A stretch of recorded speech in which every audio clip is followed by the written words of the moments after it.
This episode of A.C.M.G. Presents Talk Time Live is brought to you in part by Viewfinder's Identity Search and Design. Your choice for web design, graphic design, and all multimedia development needs. Visit VFISAD.com and let us bring your vision to reality. This is Allison Lee Rosenfeld, the voice of Bonnie and Nurse Joy from Pokemon, Rio Castle, Riley, and Allie from Yu-Gi-Oh!, and star of Crumbly Kitchen. You're listening to A.C.M.G. Presents Talk Time Live. Previously. Oh boy. Oh man. Oh okay. boy. Go ahead. Who would like to take this one? Rachel. Rachel. Who's that Pokemon? Ah! Jigglytuff, Wigglytuff, or Cherubi? Cherubi. I think this will be an obvious one here. Yes. And of course, the answer is A, Jigglypuff. Yes. Yay. Before we even continue, could you please say that one more time? Because I love that.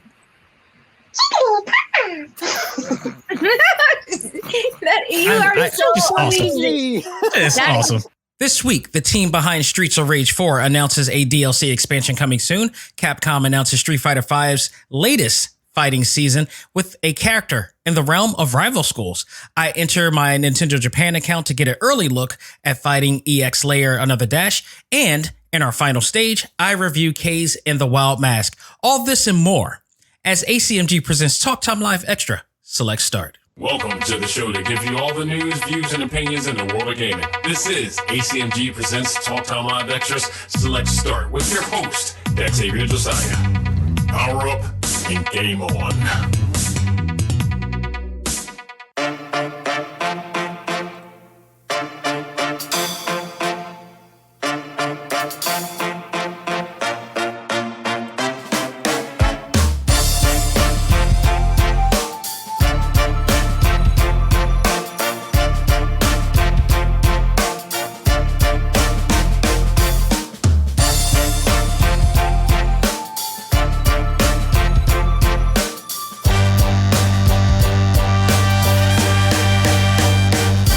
Again, everybody, and welcome back to another episode of Select Start, your favorite video game podcast. I am your host, Xavier Josiah. We got a lot of news to talk about this week, a lot of great announcements coming, just some major news. Some new fighting games are coming. Finally, we're getting fighting games. I can't wait to talk about this. I can't stress this enough. Anything outside of Guilty Gear and King of the Fighters Fit Team, I am all for it. Just keep bringing them. We need to re-strengthen the fighting game genre. So we're going to be talking about two games that one is that's coming out soon, and another, well, both of them are coming out soon. So we'll be talking about a lot of that. But before I even say anything and talk about the news today, how about that little soundbite from Rachel Lillis? That was Rachel Lillis, who you hear, who is the voice of Jigglypuff.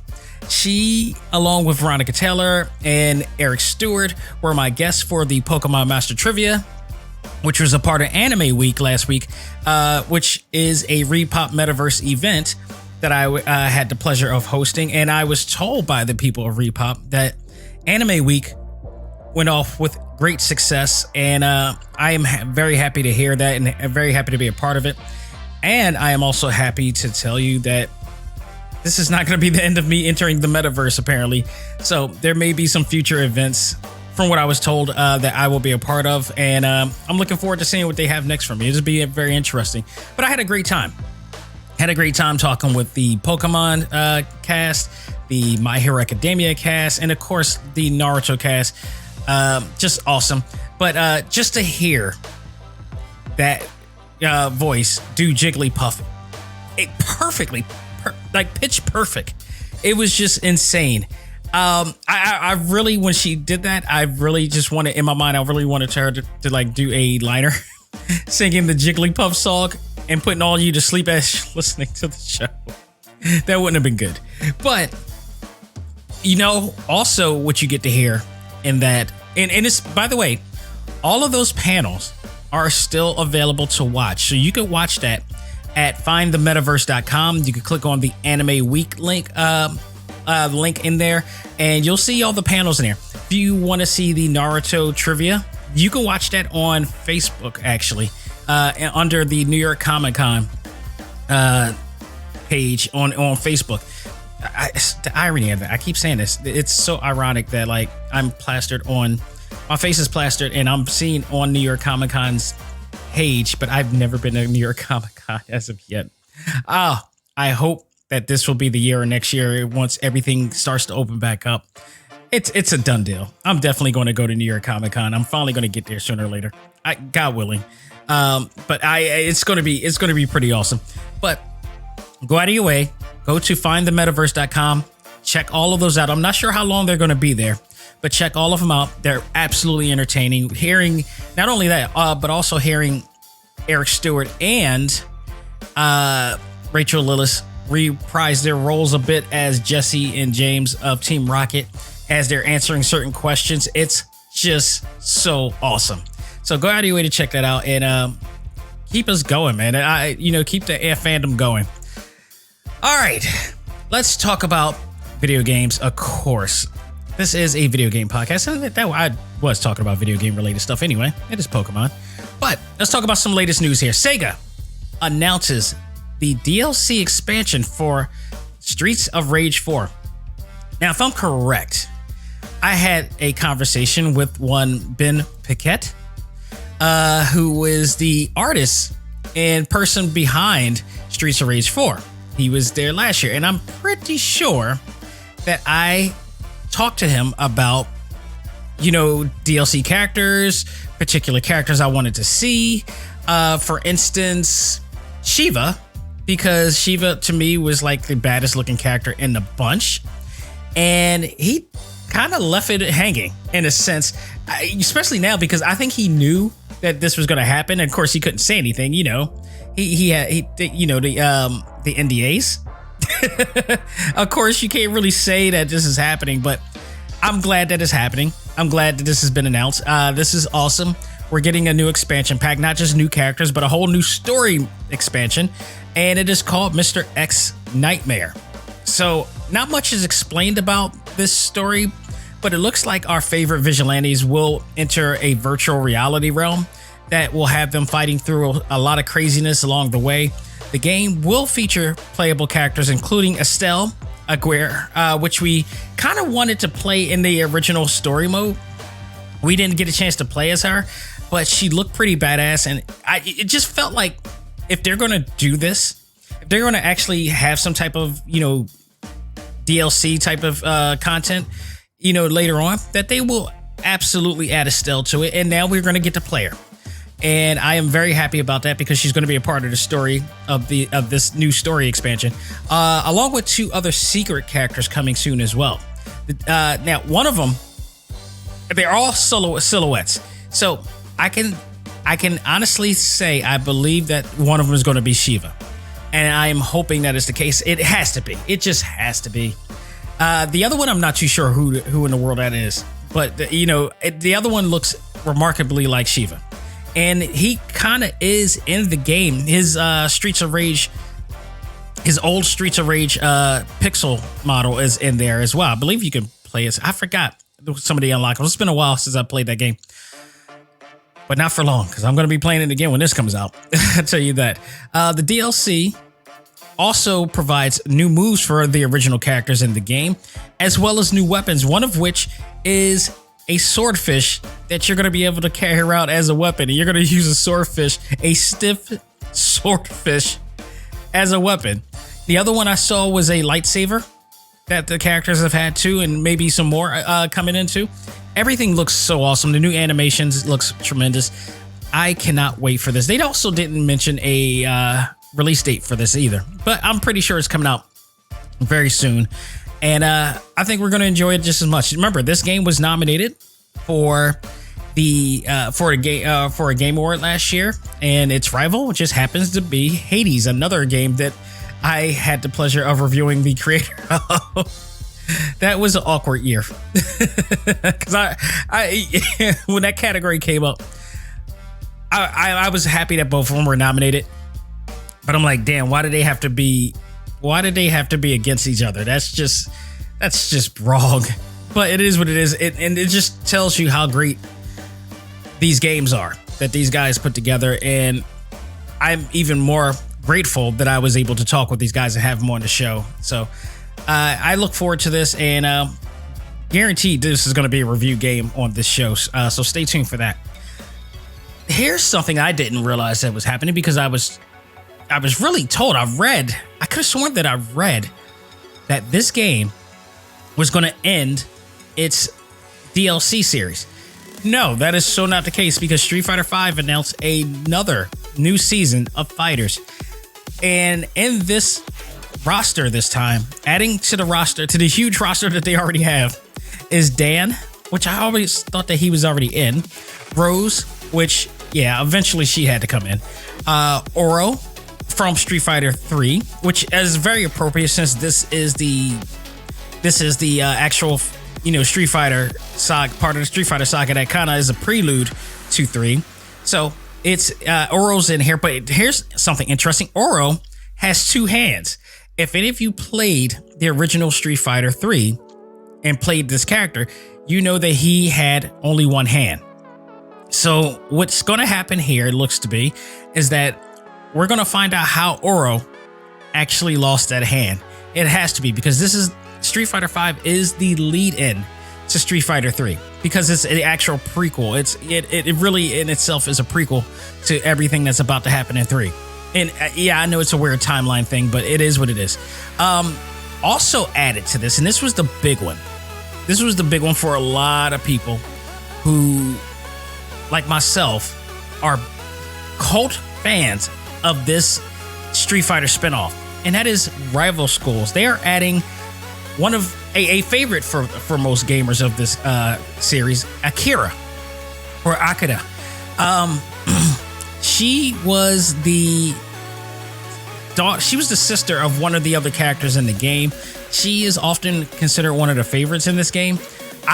Me personally, I'm a Batsu fan. Batsu is like the main character of Rival Schools, and he was really cool. He was kind of like Yusuke Urameshi from Yu Yu Hakusho, pretty much. He had that vibe to him. He also had his own like movesets and abilities and everything too. Very similar to like Ryu in a sense. At least his moveset was kind of based around that Ryu, formula. But I loved it. Akira is really cool too. I mean, seeing Akira in this stage with 4K upgraded, graphics and everything, and it's just awesome to see. And her coming off a bike and everything. She is in development right now, so they have announced that. I hope we see more, because here's the thing: they have so many characters that they could pull from because they have so many different spin-offs. I mean, for those who don't know, Street Fighter is connected to Final Fight. It is also connected to I'm pretty sure people know that now. More seasoned gamers. Is connected to Final Fight. It is connected to Rival Schools. It is also connected to Saturday Night Slam Masters, because you got Gunlock, who's a character who's actually Gal's brother. Gal's brother is actually a professional wrestler named Gunlock, who's a character in Saturday Night Slam Masters. And also connected to Saturday Night Slam Masters is Hager from Final Fight, because he is also a professional wrestler that became mayor of Metro City. So, my Street Fighter knowledge is tight. So I hope that we get rather Gunlock from Street Fighter, from Saturday Night Slam Masters, or any of those characters from there. I would love to see any of those characters. Hell, honestly, I would love to see a new Saturday Night Slam Masters game, or that Capcom bring those 2 games, part 1 and part 2, and part 2 of Saturday Night Slam Masters that never made it to America. I would love for them to bring that on as a archive series or whatever, because I don't think people understand how really awesome Saturday Night Slam Masters was. As a avid wrestling fan myself, I love that game. And part 2, I actually do own part 2. I own a ROM of the sequel, which never made it to America, in my possession. And I'd rather play it on the Switch. I'm gonna be honest. I'd rather play that game on the Switch ASAP. So we'll see. But this is awesome. I do love it. I love that this ever-growing roster of people on, and not only just the fact that they're giving you a new roster of people. And I keep saying this because unlike Tekken 7, which I absolutely love, I really get disappointed. I really become disappointed as to how they treat the characters, the new DLC characters they have. They just put them out there. There's no story to tell. There's nothing in the back. At least when you have, games like Street Fighter V and Mortal Kombat, when they release a new character from whatever world they're coming from, whatever license, world that they come from, they at least bring them into the universe. They immerse them into the universe. So best believe Dan, Rose, Oro, and Akira will absolutely have a backstory in the arcade mode or in the story mode or whatever. They will have a backstory, so you'll get to know and be more immersed into it. Same with Mortal Kombat. They can bring obscure characters out from the horror world, the sci-fi world, whatever, and they will, or even a comic book world, and they will bring them into the universe as if they would always been there, as if they connected with the characters that they already have. I hate this laziness from from people like Tekken, from Bandai Namco, who brings Negan in. Negan from The Walking Dead. No rhyme or reason. I mean, yeah, they have a trailer for it or stuff, and that trailer is supposed to just tell the story.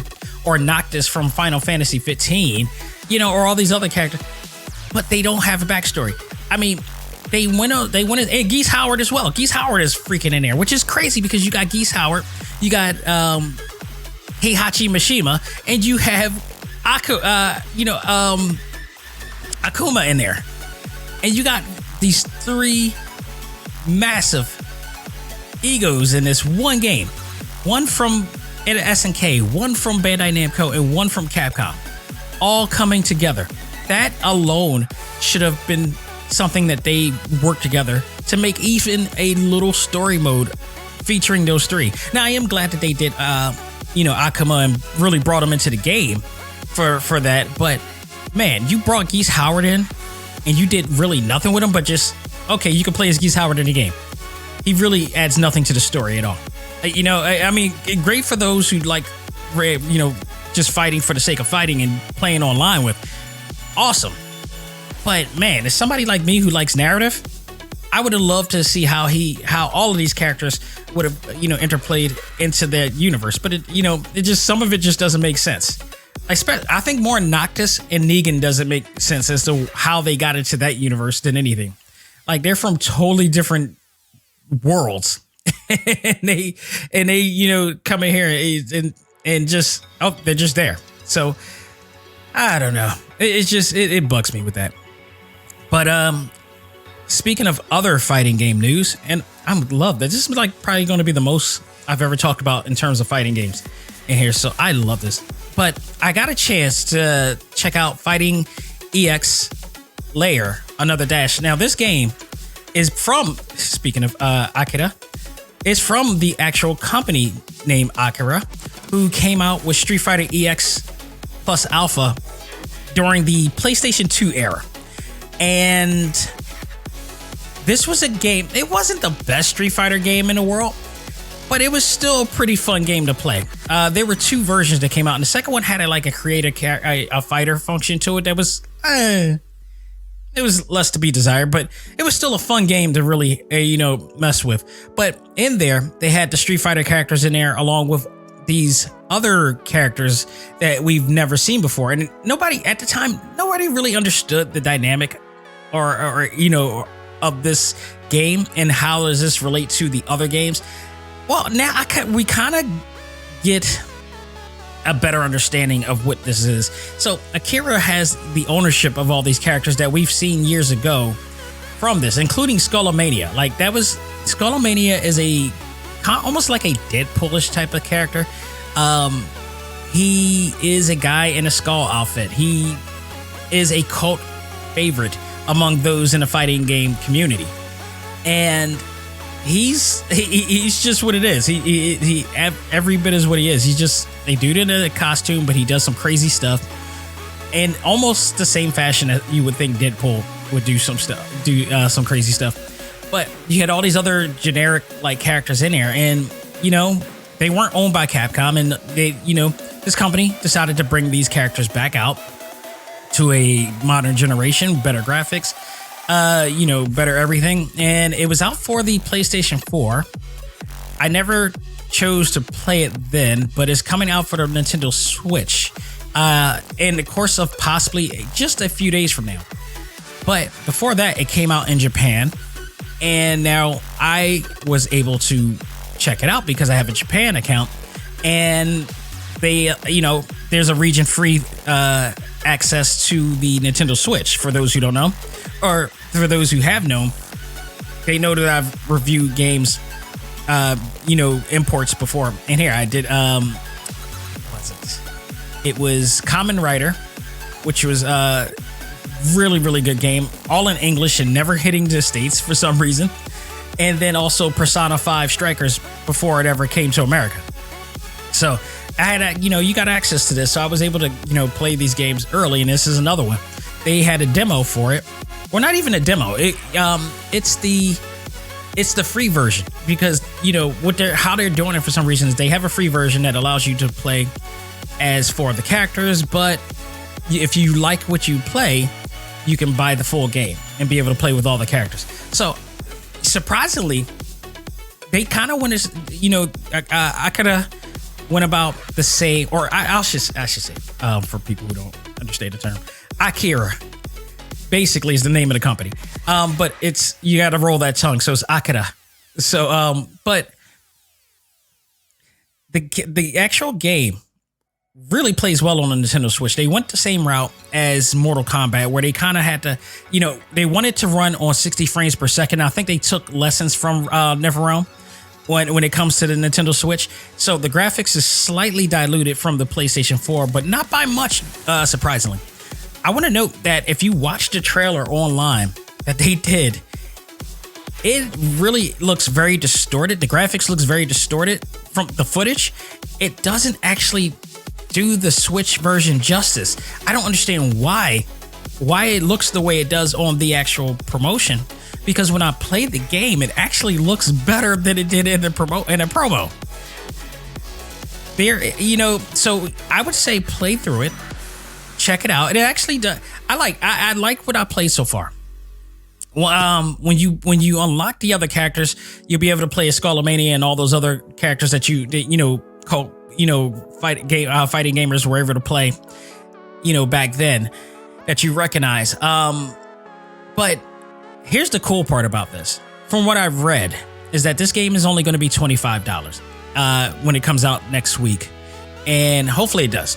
Because if it doesn't, I will be very surprised. But it's rumored to be coming out next. What's the 9th today? Today's the 9th as we're recording. I believe it's probably coming out on the 15th, which is Thursday. So, and when it comes out, it is rumored to be out for only $25. I got to tell you, that is a very fair price for what they're presenting here. And while there's not much in terms of depth and content, the game is easy to pick up and play, fighter. There is the story is, it plays, the presentation is more or less like Virtua Fighter, which is a game that I love. But the one thing I hated about Virtua Fighter is that you got all these characters. You got these awesome characters. You know nothing about them. The only time you can know about these characters is if you read it on the online, or the booklet that you get. You learn about their story. But Sega, again, was so lazy about putting together. I don't know if that was Sega's decision or Yu Suzuki's decision not to do that, which I'm very surprised because he's so about cinematics and everything. I would have thought that he would absolutely want to create characters and bring a bit of narrative to these characters. I mean, he's only did so in writing in here. So when you play the game, you just play through the game, you go through Dural, and the game's over. It's like you're fighting with no incentive. I hate that. I always like to play a game where there's a huge payoff at the end. And Virtua Fighter didn't do it for me. Now, granted, with that said, it has one of the greatest fighting game engines of all time. So I can't stress that enough because the gameplay is so awesome in Virtua Fighter. It's almost hard not to want to play it. Despite the fact. So, it really, Yu Suzuki does not get enough credit for that game engine that now people take elements from. It is absolutely absolutely one of the best fighting games of all time, undoubtedly.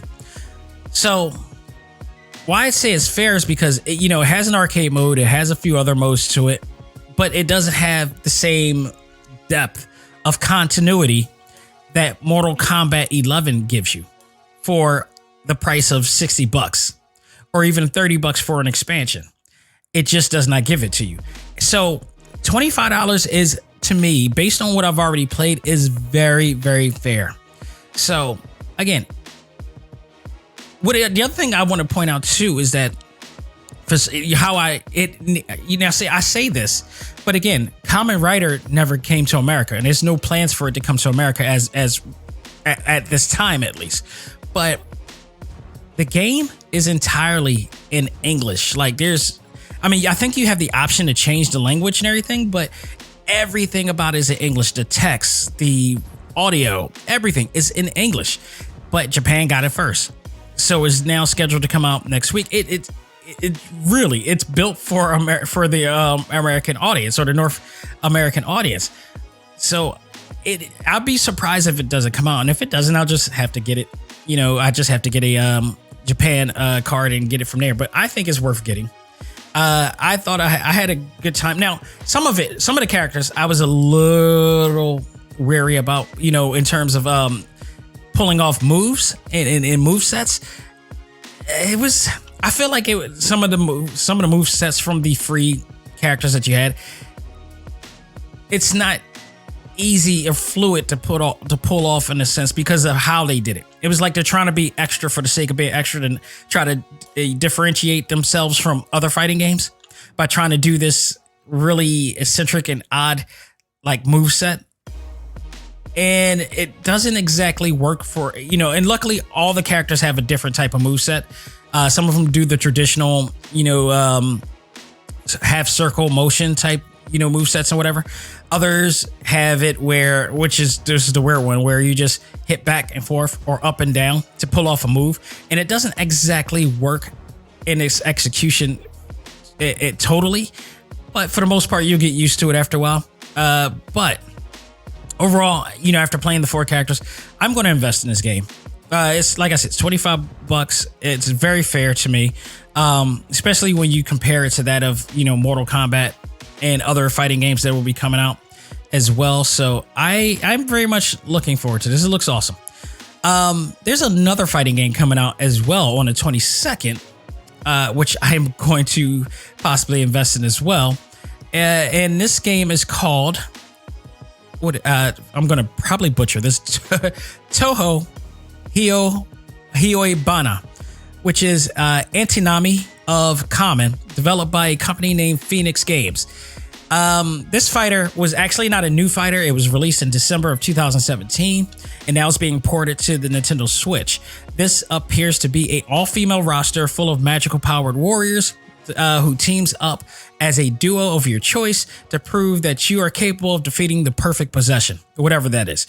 The game takes elements from both shooters and fighters with a tag battle feature to create a high-impact hybrid experience similar to that of Psychic Force. If any of you remember that game, love Psychic Force. Psychic Force 1 and 2.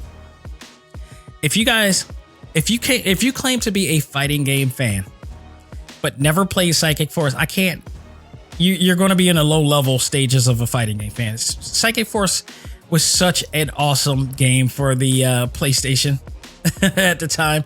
And it was so great that they ended up getting their own anime. So, that really tells you how awesome that game was back then. But it was different. It was different from any fighting game that you've ever played before. And it worked to the best of its abilities. Part 1 and Part 2 was so great. But this looks like this is like a 2D version of that, and they're playing off it. So the good thing is that there's a lot of story elements and content narrative that's going to have a variety of gameplay features such as story mode, battle rival, and versus mode, perfect possession, and much more. Plus, there's a battle rivals and versus mode as well. The game is set to be $34.99. Again, I believe based on what I've seen, based on what I've read, this price to me is also fair, because unlike the unlike Fighting EX, they are providing a lot of narrative and content in there as well, and a lot of ways to get keep replay value even better. So I think that price is even fair. It shouldn't be any higher than that. Because again, I think these companies could be basing themselves on, I don't know if that's for sure, honestly, but I feel like they're basing themselves on what NetherRealm has done, because NetherRealm has set the standards for how a fighting game is played and is structured on the Nintendo Switch. And I believe they based it off that, like, whatever NetherRealm has done, they're playing off of that in a sense, like, okay, NetherRealm is giving you this for $60 or for even $90, because if you add the what is it? You add the other the story DLC, and NetherRealm provides the best quality possible in a fighting game genre. They know they can't compare to that, so why are y'all even trying to get charge us that much? Which is why it really kills me that there's this what is that? There is that SNK all-female fighting game that's on the Switch right now. And other places, it's like it's on sale for $30. For some reason, that price is not going down on the Nintendo eShop to this day. It goes on sale like once or twice, but it's still like $49.99. That game is not worth $49.99, okay?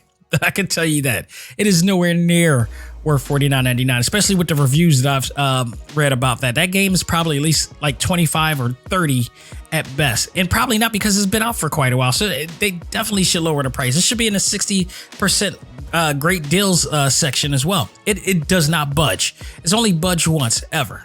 So I find it hard to want to invest in a game that costs that much money, knowing the quality of that game. So like I said, that game comes out on April 22nd, so be on the lookout for that if you're a fighting game fan like I am. Maybe something you want to look into as well. If you're a shooter fan, I may have the perfect game for you. R-Type Final 2 is set to arrive April 30th on the Nintendo Switch, and I'm pretty sure other platforms as well. If you're like an old school gamer like me during the Sega Genesis era or whatever like that, R-Type is one of the best shooters of our time. Love that game. That game is so awesome. They stepped it up majorly with this because R-Type Final 2 is a 3D shooter based on a classic and console arcade and console hit.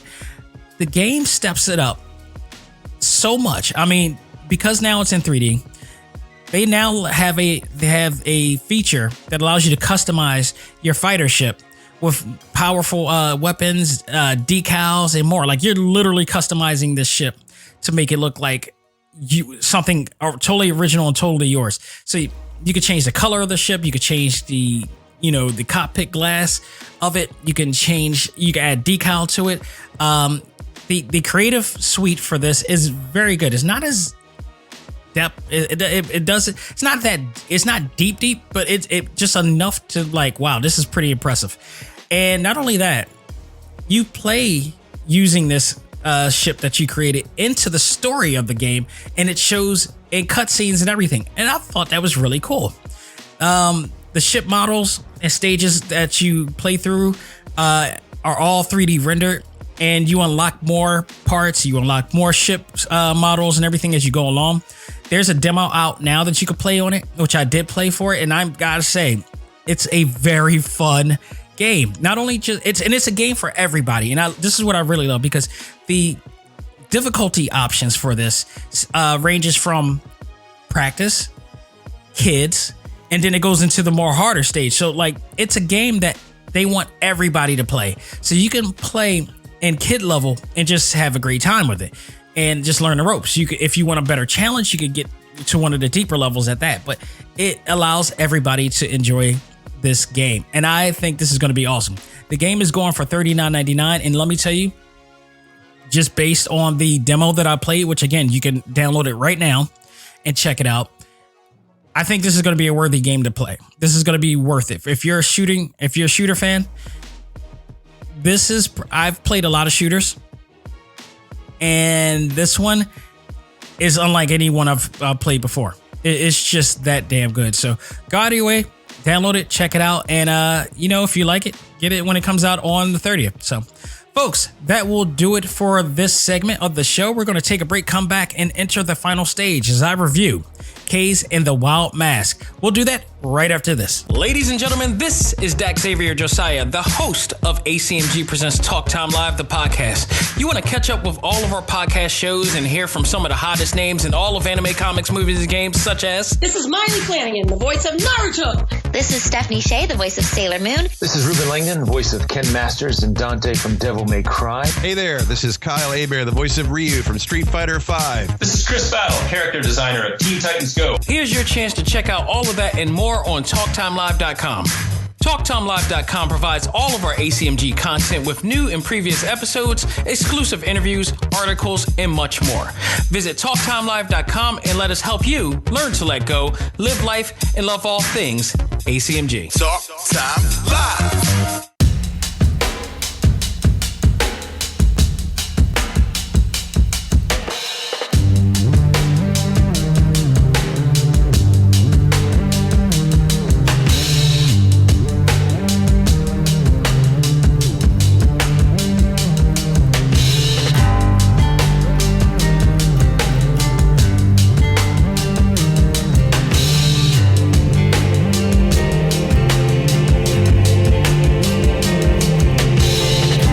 We are back as we're entering the final stage to review KAZE and the Wild Mask. This was a game that interests me, and if you are a fan of 2D side-scrolling games, especially those of the 90s, you're gonna love this game. This game was developed by a company called Pixel Hive, and they really take you back into the really cool days of Sega Genesis, even Super NES days, when you had these side-scrolling platformers with these mascot characters like Sonic the Hedgehog and Gex. God, I probably took it back with that one, Gex from the 3DO days. And this is a really, really awesome game. I mean, it from a visual perspective, it is beautiful. It is stunning. I love the character design. I love the colors. I love the shadows, shades, whatever, the stage designs as well. This is a game for any of those retro gamers that loves a good challenge. A really, really good challenge. More of a challenge than fun, in a say, and that's not really necessarily a bad thing. This is a game I wouldn't say this is a game for everybody. This is a game, if this is one of those side-scrolling games, if you're one of those side-scrolling gamers who just want to breeze through the game and just have fun, KAZE and the Wild Mask doesn't exactly give you that, but it's not exactly painfully hard either. But it just gives you a kick of a challenge with no difficulty level of control at this point. But what it does give you is beautiful art styles. It gives you, a really fun narrative. And a lot to work with. There's a lot to work with in this game, but it's beautiful. It isn't perfect in a sense, but it does provide a great, type of challenge that will keep you going for a bit. There are some moments that I felt that it was kind of ho-hum, and then there are other times when, especially when you get the mask, that's when it becomes a lot more fun because each mask allows you to do different things. So I'll read this from Nintendo's bios right here. In KAZE and the Wild Mask, you journey through the Crystal Islands in 90s classic platforming style. Play as KAZE, or it could be KAZE. If they're doing it, pronouncing it in Japanese dialogue. KAZE, you play as KAZE and saves your friend Hogo from a curse that spreads chaos around the island. Face enraged living vegetables by invoking the powers of the Wild Mask. Pounce ferociously like a tiger, soar through the sky like an eagle, sprint fiercely like a lizard. I thought you would sprint fiercely as a tiger too, but whatever. And roll the sea as a shark. So you have 4 different masks that you play through, and this is kind of like if you played. You know what this I can relate this to? Wonder Boy. If you play Wonder Boy, this is what this game kind of plays like, and it actually also has that same type of challenge as well as Wonder Boy. But I think I think this actually, if you compared it to KAZE and the Wild Mask, has a little bit more fluidity than those games, the Wonder Boy games in here, because there's some parts of it that has a kind of a Sonic kick to it where it speeds up so often. So it is really cool. Like I said, I love the character designs. The evil vegetables that you fight through in the game is really cool. It's just so much to ask for, and this is why I decided I wanted to review this game. There's much to appreciate about this game. Like I said, I relate this just like I did with Retro Mania Wrestling, in that it was funny because I remember when Retro Mania Wrestling came out for the Switch finally just a few weeks ago, and people were talking about it and people were enjoying it. And I had to remind people, and there was a guy who commented on social media and said it's not perfect. It's not Retro Mania Wrestling is not a perfect game, but it's a really fun game to have. And I had to remind people, these games aren't trying to be perfect. When you're creating a retro game, when developers are creating retro games, they're not trying to create perfection. They're trying to create accuracy, because if you're creating a retro game that was set in the 90s or the 80s, they weren't perfect. None of those games were perfect. So like if you're playing Retro Mania Wrestling, it's not trying to be, there are some parts of it that does improve, but the actual experience of the game, you're trying to create the actual feel of that game. So their job is to create accuracy. And to do that, sometimes you may have to have some of the same elements that it did back then. So in hindsight, well, also, kind of perfecting on it. And I thought that game did it. I thought this game did it as well. So it's not going to be exactly the perfect game, but it needs to be accurate enough that it really captures the essence of that era. So that's where this comes in. And I thought they did a really good job, because there are some games in the 90s that are, man, you gotta grind for. And this is one of those games. Now, with that said, does it make for a fun game? It does and it doesn't. There are parts of it that, like I said, it could be less fun to play, and there are parts that are really fun to play. And there are times where the fun gets taken away in place of it, the challenge. And the challenge isn't always fun. Sometimes it could be annoying, and that's when it could be a turnoff for some people, I could see.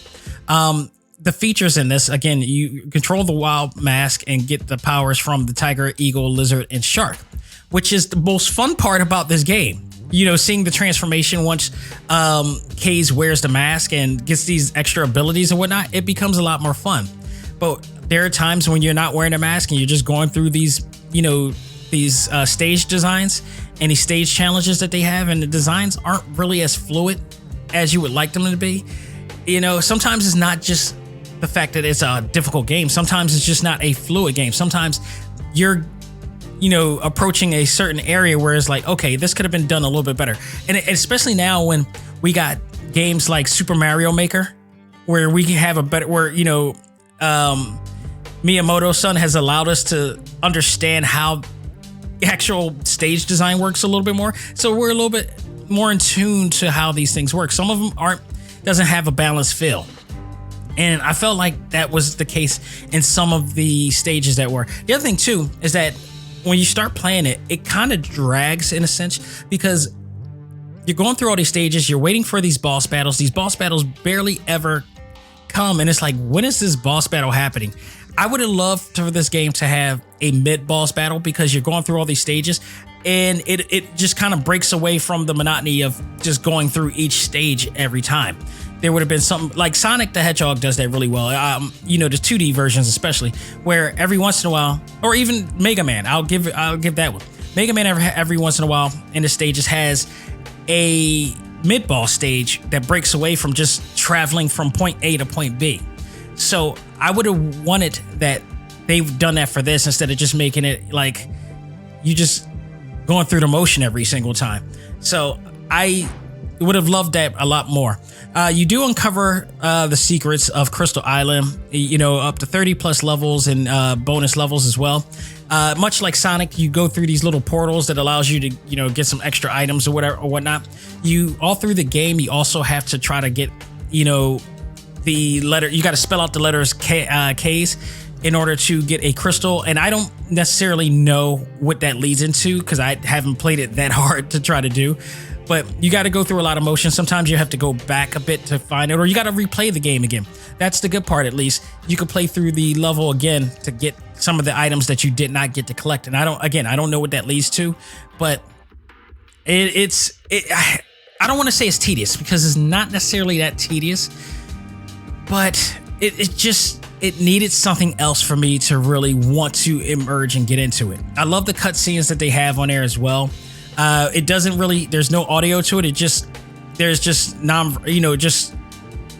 animated cutscenes and some things that'll show you what's going on, and it tells the story without even saying anything. So I felt that they executed that very well too.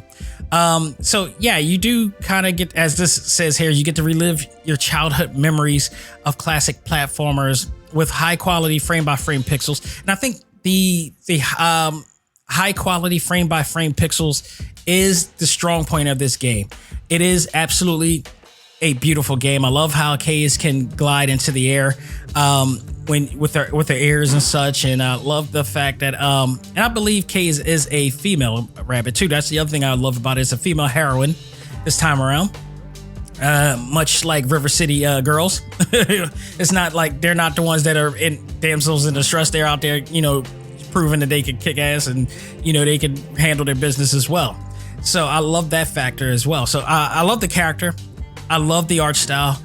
Not exactly in tune with the game, with the stage design and level design in here as much, but it's a means for something really cool to happen. I think this game is worth it for those who like really challenging, not really challenging, I should say, just like challenging, 2D scrolling platforms as well. I think this is a game that would be perfect for, people in that realm. Is it the best I've played? Guarantee no. There's so many other really awesome platforms, but adding to your collection, I would say this is one that you want to add to your collection. I thought they did an awesome job. There's a lot to look forward to, but there's some improvements that I would like to see in this game. I would love for them to add a little bit more to it and just balance it out more. So if I give this game a grade, I would probably give it a solid B. Like I said, I had fun with the game. It is pretty awesome in retrospect. Like I said, if you're one of the old school Sega Genesis and Super NES gamers who liked to grind and get the challenge in, the Ninja Gaiden gamers and the Sonic gamers, this one's for you. This is not a game for everybody, and that's okay. It's not a game for everybody because not everybody's going to be able to whether tolerate or want to play this game, but I think it's worth giving a shot. I thought Pixel Hive did a great job with this nonetheless, so I would give it a B overall from me in that case. So, ladies and gentlemen, that will do it for this edition of Select Start. I hope you guys enjoyed yourself. I want to get an announcement here because I just locked this in. I just spoke with her sometime this week. One of my favorite guests on Talk Time Live exclusive is coming back in May, and that name is Amanda Celine Miller. She is the voice of Baruto. She is the voice of Sailor Jupiter. She is the voice of Joe from Kid Cosmo, the new Netflix series that had just came out not too long ago. She is coming back on the show. We're going to play catch up with everything that she has done. She's moved to Atlanta since the last time we go, so I want to know more about how that experience is, but especially during 2020, what she's doing now, how she handled COVID, her writing and everything going on. She's kept busy through this entire time. So I am looking forward to talking to her about that and the new Netflix series that you all should check out, which is available now, Kid Cosmo. So go out of your way to check it out. A lot of people love that series, and to have her as pretty much the main character of that as well, playing in there. So go out of your way to check it out. But in the meantime, you can check out all of our episodes and all of our exclusives at talktimelive.com. You'll never miss a beat there. You always see new content there all the time. Right now, actually, I have the Pokemon panels that I did for Amazon, I'm not saying Amazon Week, for Anime Week, as a part of Repop's Metaverse. It is up there now. I don't know how long that is going to be there, but if you want to find another place to check it out, Talk Time Live is the place you want to check it out. You can check it out all there. So, and you can also go to findthemetaverse.com to check out all of the other panels that I worked on and all of the other panels that was, done during the week of Anime Week last week. You don't want to miss it. If you're a fan, it was an awesome time. Had a great time. You want to see the cast of My Hero Academia. You want to see the Pokemon cast. You want to see the Naruto cast, and they go wilding out while we doing our trivia show. That trivia panel was probably the most watched panel of all the panels. I'm pretty sure. Because it was streamed over on Facebook and other places as well. And people seem to have loved it. People have loved it. I had a great time talking with them and really just having a lot of fun with them as well. And I look forward to seeing what's more to come here too. So again, you can check us out there, and you can also subscribe and download on your favorite podcast platforms such as Spotify, iHeartRadio, Apple Podcasts, Google Podcasts, Stitcher, Podbean, TuneIn, Audible, Pandora, and Pocket Cast, and many, many more wherever you can find it. So everybody, thank you so much. We will have a show on Sunday. I believe I'll be doing Pacific Rim and probably some other news going on. There's a lot of news to talk about on Sunday because a lot of things came up, some news, some trailers or whatnot or whatever. And, we're counting down to Mortal Kombat, which is going to be on the 23rd. So I will tell you this. I can tell you that I'm doing Pacific Rim and maybe some other things on Sunday, but the week after that, we're going to be counting down the time. We're going to prep for Mortal Kombat, the reboot that's coming out on the 23rd. So the week after that, I am going to actually, because I'm pretty sure I got this scheduled right. Let's see, this week is on the 11th. Yep. The week after that, I'm going to do a episode where we're just going to talk all things Mortal Kombat, the original Mortal Kombat movie, the travesty that was called Annihilation, the cartoon series, all of that. We're going to lead up to all of this, leading up to the reboot, and talk about the progress of how this game franchise has gone in the years in terms of Hollywood and the animated world as well too. So we'll be talking about all that down the line. So we got you covered, and we'll continue to keep all of our fandoms heavy and strong on this podcast as well. So thank you, everybody. Again, I really appreciate the support. All of our new listeners, thank you so very much. That'll do it for me. On behalf of myself, this is Dak Xavier Josiah saying, learn to let go, live life, and love all things anime, comics, movies, and games. This is A.C.M.G. presents Talk Time Live. I am out of here. Take care and have a great week.